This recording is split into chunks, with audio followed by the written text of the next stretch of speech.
Hi, this is Chris Evans, and this video is for anybody thinking about doing a virtual duathlon. USA Triathlon's Duathlon Nationals was canceled at the end of May, so I noticed that they had posted that you could do this virtual duathlon. I was interested because I'm frustrated. I want to get out there and race, and the distance where you could either do a sprint or I chose to do the standard. So that was a 10K run, 25-mile bike, and a 5K run.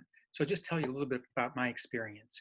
I live in the western suburbs of Chicago, and I went out a little bit further to explore some places that might be a good location for this kind of race. I found Wolf Dog Park in Sugar Grove, Illinois. These are really secondary or tertiary roads. They're paved, and the pave's not too bad, but they're very low traffic. So I use this as my transition area. Did my 10K by running about 2 miles out, 2 miles back. I grabbed some Gatorade, another mile out, another mile back, and ran around the parking lot to make it 10K. Then hopped on my bike, and I set up this loop so that I wouldn't have a lot of left turns. So I turned left here, but then I just went around this loop. It's about 6 miles, 3 times, back out this stem, and then I had to make up about 3 miles by going out and back, making a 180-degree turn.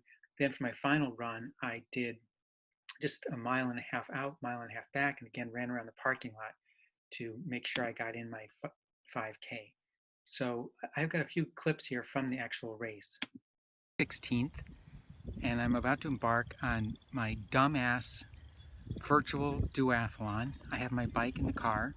I am in Sugar Grove, Illinois, in the middle of a frickin' cornfield with nothing but to block the wind for miles.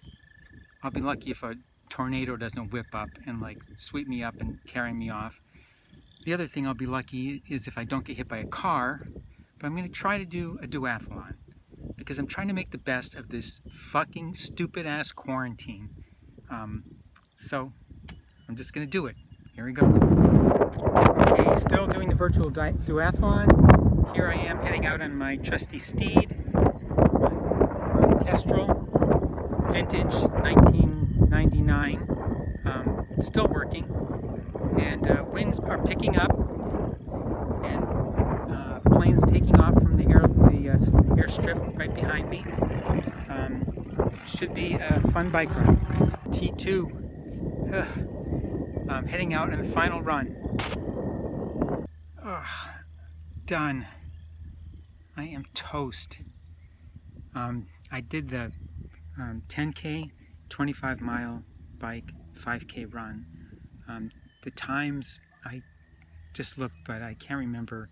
My brain's just mush right now. Fortunately, I had my trusty Zoom % shoes. My transitions were pretty slow. Well, I also had to unlock the car, get the bike out, get all my junk out. It wasn't like in a real race where you run in, everything's set, ready to go, unless you want to have your bike stolen. Fun? No. Painful? Yes. Hard? Definitely. Tremendous sense of satisfaction? Definitely not. Kind of feel like, okay, this was a really, really hard workout, but I don't know. Just kind of leaves you flat. I think this may be my last virtual duathlon, unless something changes. All right, signing off. Okay, so what have we learned here? Well, virtual duathlons are an alternative. They're a hard workout. They're not really like the race experience for me. Now, I respect people who might, be able to go out and go just as hard. But to me, if you're not going up against somebody and you don't have that adrenaline rush, it's hard to really push yourself. These are my splits. I'm happy with my race. The bike was difficult just because the hour out there on the bike was just hard to stay motivated, especially toward the end. But it's an alternative. Personally, I'm coached by Nick Early, and I race with E Endurance, and I've been training really hard all spring for the Duathlon Nationals, so I couldn't do nothing. If you're going to go out and do the virtual race, good luck. Just be safe and don't get hit by any cars.